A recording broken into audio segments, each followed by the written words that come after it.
Le mando un saludo especial a mi madre Ana, a quien dedico este video. Muy buenas tardes para todos y sean ustedes bienvenidos a su canal de filosofía.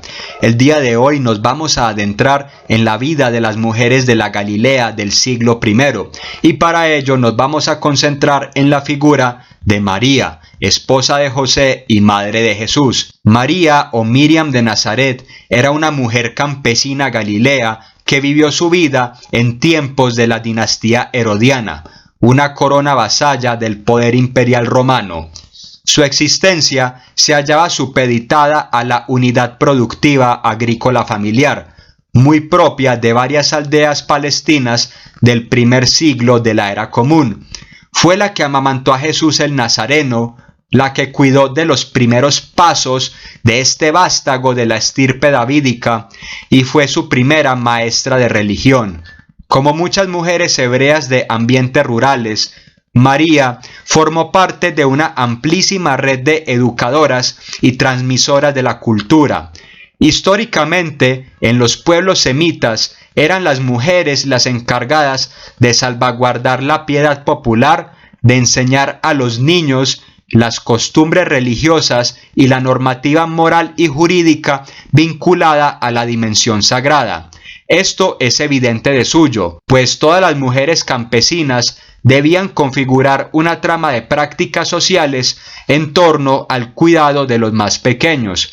Jesús vio a su madre desempeñar los oficios propios de toda mujer rural: la producción y almacenamiento de alimentos, el tejido de prendas para vestir y el celo frente a las oraciones y usos religiosos cotidianos fueron formando la atmósfera habitual en la cual se desempeñaron mujeres como Miriam de Nazaret. María era una mujer galilea y como tal conocía muy bien los roles que debía desempeñar en su día a día. Tenía bien introyectadas sus labores como madre, esposa y maestra, y sus condiciones históricas objetivas dictaminaban el curso de sus acciones. Dice Elizabeth Johnson: Miriam de Nazaret fue deudora también de las leyes, costumbres y expectativas de su sociedad con respecto a los papeles respectivos de las mujeres y los hombres. En la Palestina de la época de María, así como durante gran parte de la historia de la humanidad, los matrimonios eran arreglados, pues la finalidad de esta institución no era otra que garantizar la descendencia, mantener en el tiempo el nombre de la familia o del clan y permitir la subsistencia del régimen económico de la propiedad privada. Un buen matrimonio era aquel que podría brindar más manos para el trabajo agrícola, artesanal o el comercio. No es de extrañar que las leyes del derecho romano establecieran que la edad mínima para casarse de una niña era de 12 años y de un niño de 14. Y en el mundo judío la cosa no cambiaba mucho. Este requisito de la edad indicaba dos cosas. De acuerdo con el marco ideológico de la época, habría que aprovechar al máximo los años reproductivos de las mujeres. Y por otro lado, el padre de familia o tutor podría salvaguardar la virginidad de sus hijas o protegidas, pues este rasgo era esencial dentro del intercambio sexual. Sin tener más pistas que estos datos sociológicos, podríamos afirmar que Miriam de Nazaret se casó con José mientras gozaba de una edad encuadrada en este rango. Para nuestra visión de mundo era bastante joven. La costumbre judía de la época establecía que el matrimonio era un acto legal cívico-religioso cuyo proceso debía dividirse en dos etapas. La primera etapa correspondía a los esponsales. Acá, esposo y esposa establecían un mutuo compromiso en presencia de algunos testigos. La pareja era presentada formalmente como tal y la familia de la novia debía pagar su dote, o sea, el precio de la jovencita a la familia del novio. Los esponsales constituían un matrimonio jurídicamente ratificado, aunque la muchacha aún siguiese habitando la casa de sus padres por al menos un año más. Dice Johnson, después de los esponsales, las dos personas eran en adelante esposa y esposo. El varón tenía derechos legales sobre la muchacha. Cualquier infracción de estos derechos sexuales maritales podría ser castigada como adulterio. Su unión solo podría romperse si él iniciaba un procedimiento formal de divorcio. Asimismo, el rito de los esponsales brindaba a la mujer una seguidilla de derechos que la acreditaba como una mujer casada. Era llamada esposa de alguien, podría ser su viuda y acceder a los beneficios comunitarios de la caridad para con las viudas, y evidentemente estaba protegida legalmente por ciertas prerrogativas. Después del año de los esponsales, había toda una ceremonia en donde se celebraba que la mujer trasladaba su domicilio permanente hasta la casa de su esposo. Este es un punto de inflexión tremendo, pues ahora marido y mujer han de compartir la misma mesa y la misma cama. Esta ceremonia delimitaba dos cosas importantes para la vida de los casados. El marido debía de procurar todos los medios materiales para sostener a su esposa, y además de esto se inauguraban las relaciones sexuales. El esposo se convertía en guardián de su esposa y debía ver por ella en los diversos asuntos públicos. Aunado a esto, la esposa se transformaba de la niña que vivía bajo la autoridad de su padre en la cuidadora de los asuntos privados del hogar de su esposo. Sin embargo, la división entre lo público y lo privado no era tan tajante como lo es en nuestra época moderna. El espacio privado del hogar irrefrenablemente estaba imbuido en el seno de la vida productiva de la comunidad. Nuestra mujer, Miriam, debía desempeñar un rol activo cuidando a la prole de su esposo, guardando la pulcritud de las normas del pudor religioso, pero también tenía que trabajar codo a codo con las otras mujeres de su grupo familiar en actividades como la preparación de los alimentos para los hombres que trabajaban en el campo o en las labores artesanales. De la misma manera, las mujeres pertenecientes a una misma unidad productiva doméstica de forma mancomunada tenían que velar por todos los niños de la familia. En Mateo 1:18 se atestigua que María vivió su embarazo mientras aún estaba en la casa de sus padres. Ello quiere decir que, aunque ya era esposa de José,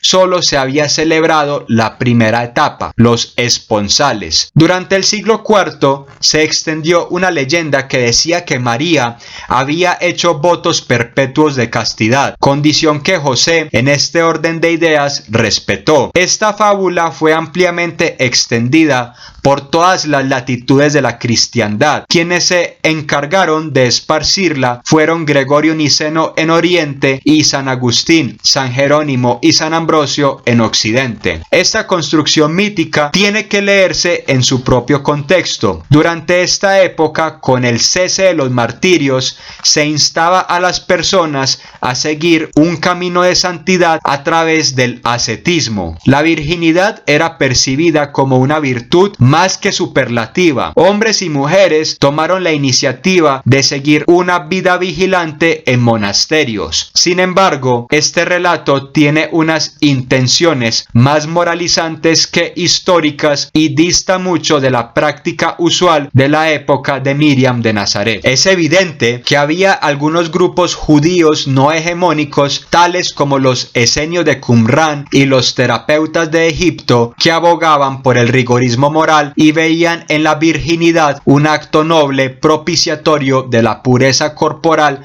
y espiritual.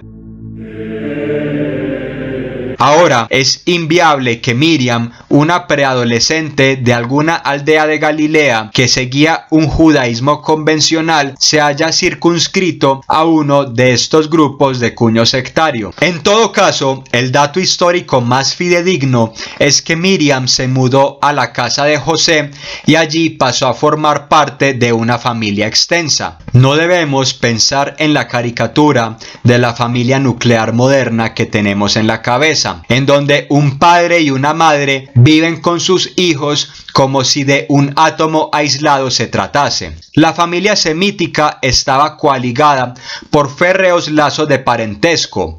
Estos lazos se entretejían entre varios núcleos familiares que se disponían para unirse en solidaridad tribal. Este tipo de familia lo era todo en la Palestina del siglo I.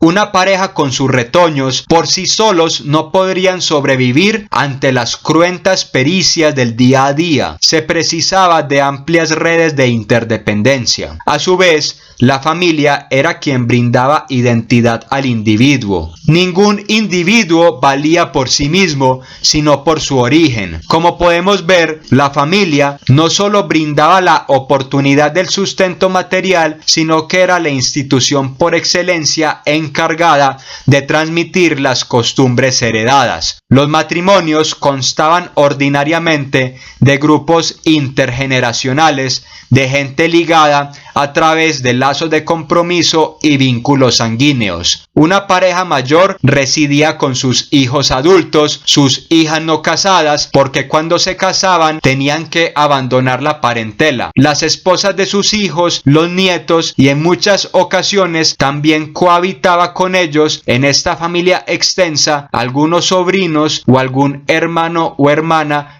que habían caído en la viudez. Dice Johnson, puestos a imaginar la arquitectura doméstica típica de las aldeas galileas, podemos pensar en una o más familias amplias compartiendo un recinto con paredes, espacios de trabajo al aire libre, aljibes, hornos y terrados comunes. Se prestarían unos a otros las herramientas, utensilios y materiales para la comida. ¿Hay alguna prueba de fines del siglo I de que las familias que vivían cerca compartían una comida en Shabbat o en las fiestas? La vida se caracterizaba por interrelaciones dentro de una red de unidades sociales que abarcaba a familias nucleares que formaban parte de la familia amplia, junto con vecinos de patio, vecinos de la calle y paisanos de la misma aldea. La vida de Miriam estaba indisolublemente unida a su esposo José. De José sabemos que era un judío piadoso, observante de la ley. Según el registro bíblico, trabajaba como cantero y carpintero,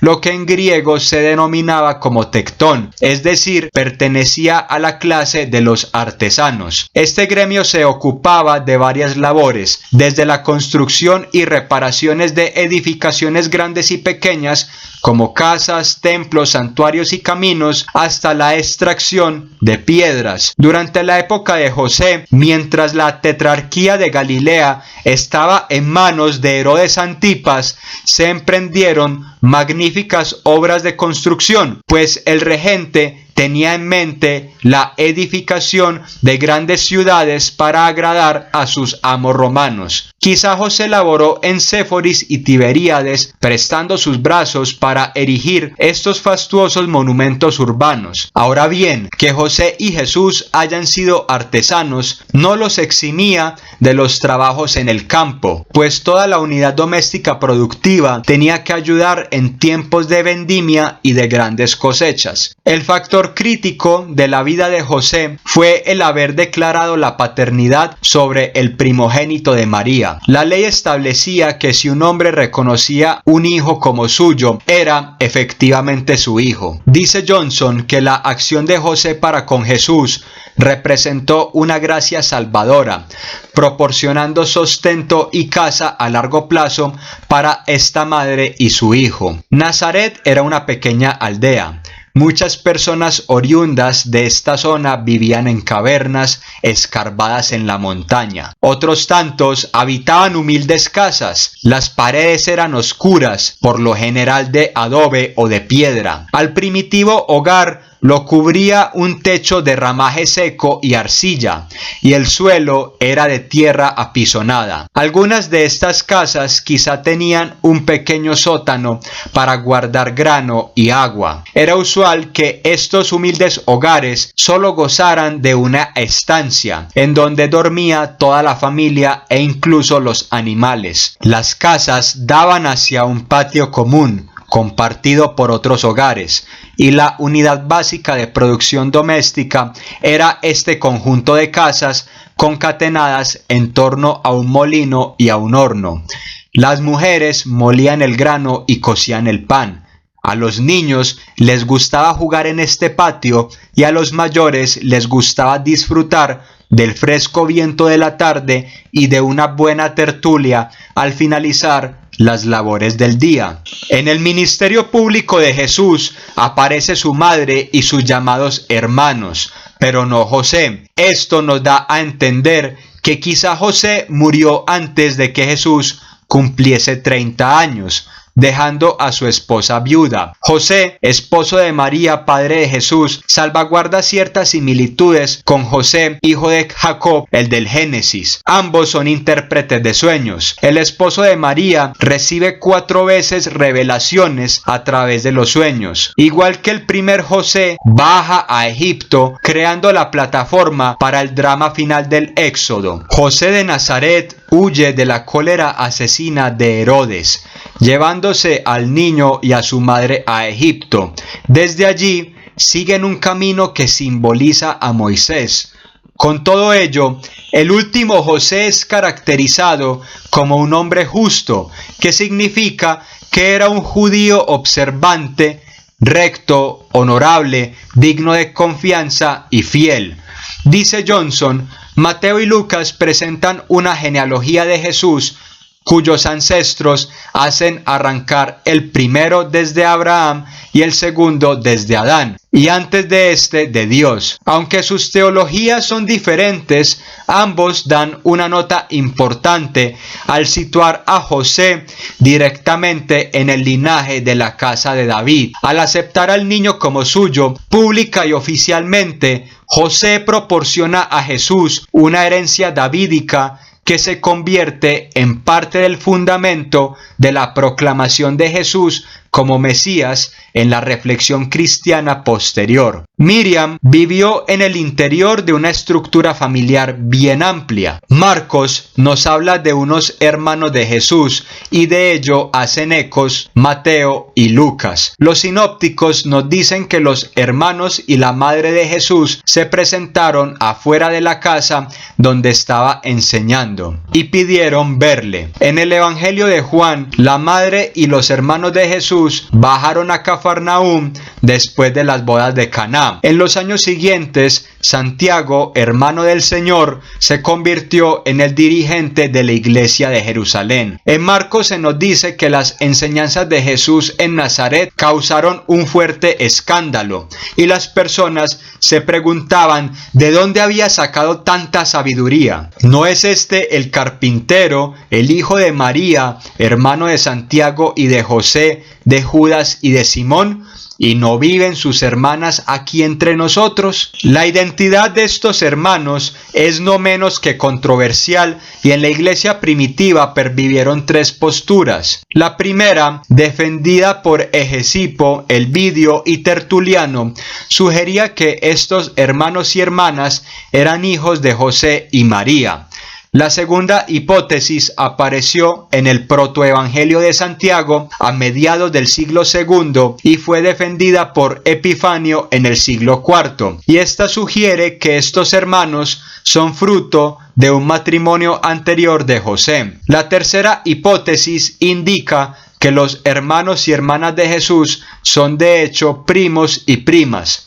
Esta hipótesis fue defendida por Jerónimo en el siglo IV. En todo caso, hay que entender que las familias de esta época eran bastante numerosas, por lo cual hay que pensar que Jesús convivió a lo largo de su infancia, adolescencia y vida adulta con varios parientes. Jugaron juntos en el mismo patio, se gastaron bromas entre ellos y se entretenían mutuamente con historias y anécdotas. Que María apareciese con estos parientes de Jesús no es extraño, pues las mujeres de casa debían hacerse cargo de toda la prole. La Sagrada Escritura dice que los hermanos de Jesús estuvieron presentes en Pentecostés y Pablo dice que Santiago, pariente de Jesús, jugó un rol preponderante en la comunidad de Jerusalén. La especulación nos podría llevar a sugerir que Miriam pasó el final de su vida en medio de esta comunidad de Jerusalén. En todo caso, reconocemos que Miriam habitó en un nicho familiar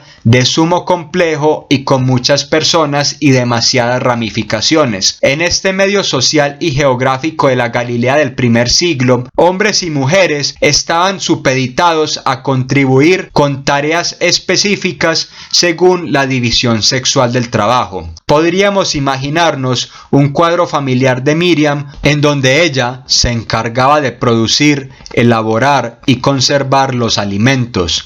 Entre las labores efectuadas por Miriam también se podrían hallar el cocinar, pero además el educar y cuidar a los niños. Miriam y José vivían en un ambiente social agrícola, y por más que José hiciese parte del gremio de los artesanos, era usual que las familias extensas poseyesen un predio, así fuese pequeño, para aprovisionarse de los frutos de la tierra necesarios para la subsistencia. Lo que cultivaban las familias era cereales como trigo y cebada, aceitunas, de las cuales también podrían extraer aceite, y uvas para el vino.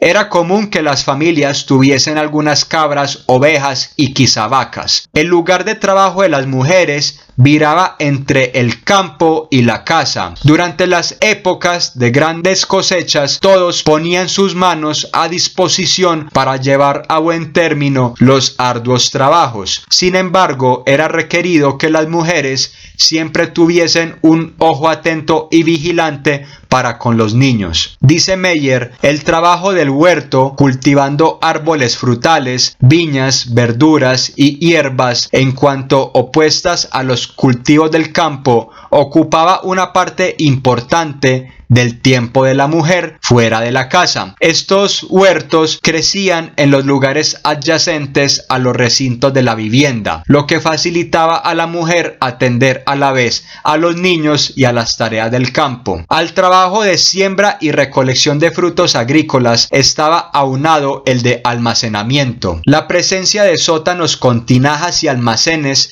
en las antiguas aldeas galileas dictaminan que era menester hacerse de métodos idóneos para guardar lo recogido y poderlo consumir por fuera de temporada. Dice Meyer, las mujeres eran responsables de muchas, sino de la mayoría de estas tareas de conservación de alimentos. Buena parte del trabajo de desgranado, secado, pesado y envasado de alimentos para asegurarse de las provisiones de un año aproximadamente era cosa de ellas. Frente a este respecto, Johnson complementa: otros productos tenían que ser preparados para un consumo inmediato. Para poder ser comido, el cereal, elemento principal de la dieta, exigía una serie de operaciones que llevaban tiempo: ser humedecido, molido y pulverizado, mezclar la harina con levadura, dejarla fermentar y cocerla. El trabajo diario era incesante,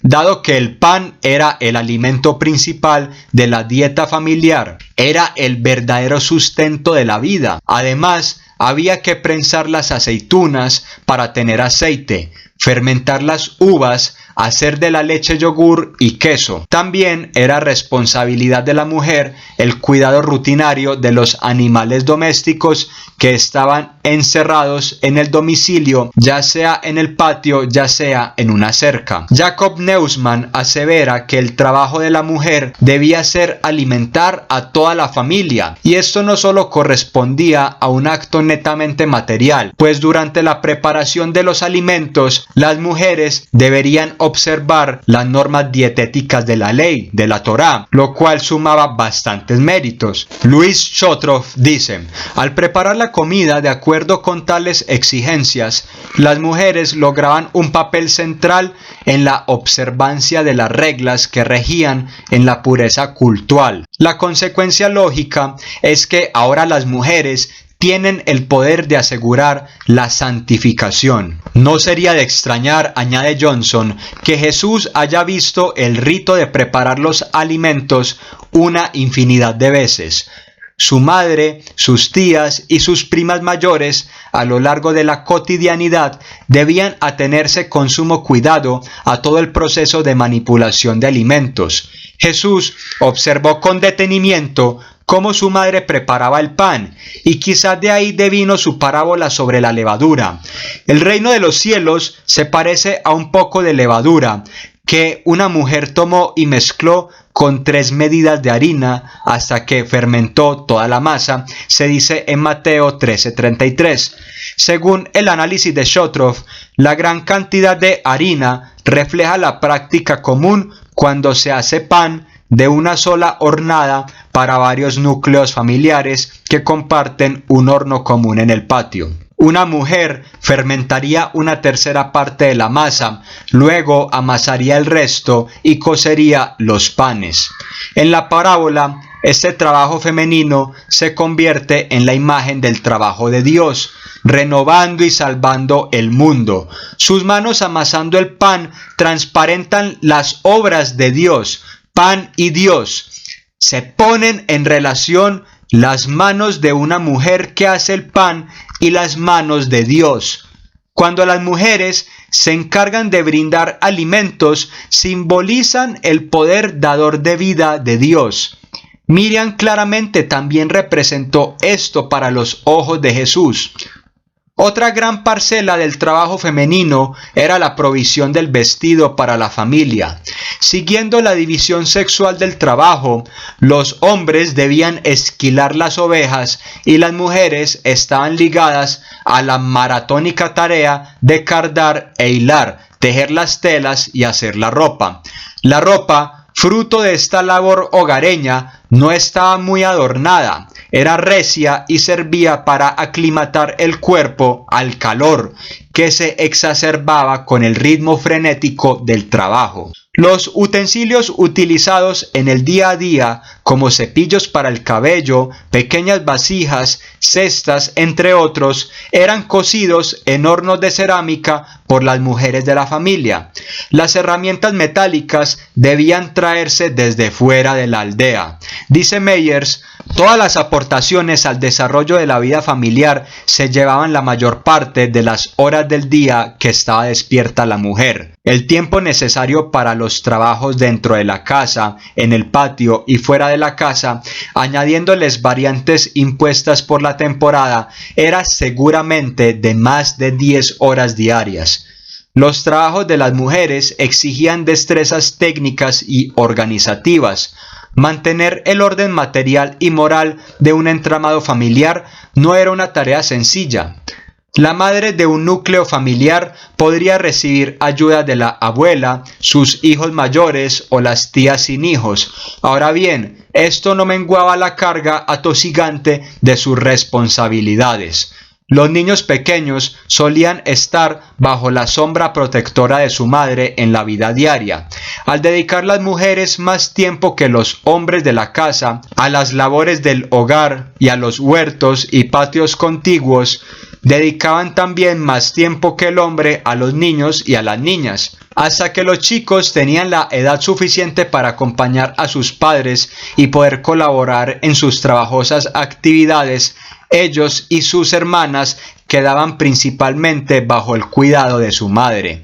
En este orden de exposición, las mujeres desempeñaban incontestablemente una función de educadoras. La educación formal gratuita, pública y universal, como la de nuestros días, no existía en el ya lejano siglo I de la era común.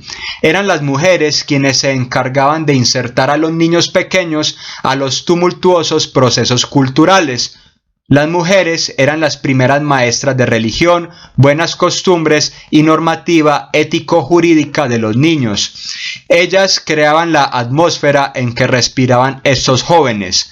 Ellas les transmitían la cultura, las creencias y los valores de su herencia judía. Señala Meyer que esta tarea educativa no es visible en la escritura, lo cual da la impresión de que el monopolio de enseñar las prácticas y creencias tradicionales lo ejercía un cuadro de ancianos y sabios. Pero las interacciones día a día de las madres con los hijos en la casa eran de importancia fundamental en la transmisión de la mayor parte de los aspectos de la cultura israelita de una generación a lo siguiente. Desde tiempos remotos, las mujeres han enseñado cómo hacer las cosas al interior del hogar. Una madre delega tareas y funciones y ayuda a establecer una seguidilla de fines a perseguir. Es común hasta nuestros días que las madres vigilen que el ritmo de la vida en el hogar siga su decurso natural. Parece que en este esquema relacional del antiguo Israel, el padre y la madre, referidos el uno al otro en términos de compañerismo, gozasen de una autoridad innegable. Las mujeres de la casa conocían bien las oraciones de cada día, las que debían hacerse en el día y las que debían hacerse en la noche. Asimismo, las mujeres participaban de la asamblea sinagogal con sus esposos. En los oficios fúnebres, muy probablemente las mujeres cantaban largas lamentaciones. Miriam de Nazaret pasó el grueso de sus años siendo madre, maestra y esposa. Vivió toda su vida como una campesina judía encargada de una pequeña casa rural en la Galilea ocupada por los romanos. Cuando enviudó, con seguridad su situación material se volvió bastante precaria. Si te ha gustado el video, suscríbete y nos veremos en una próxima ocasión.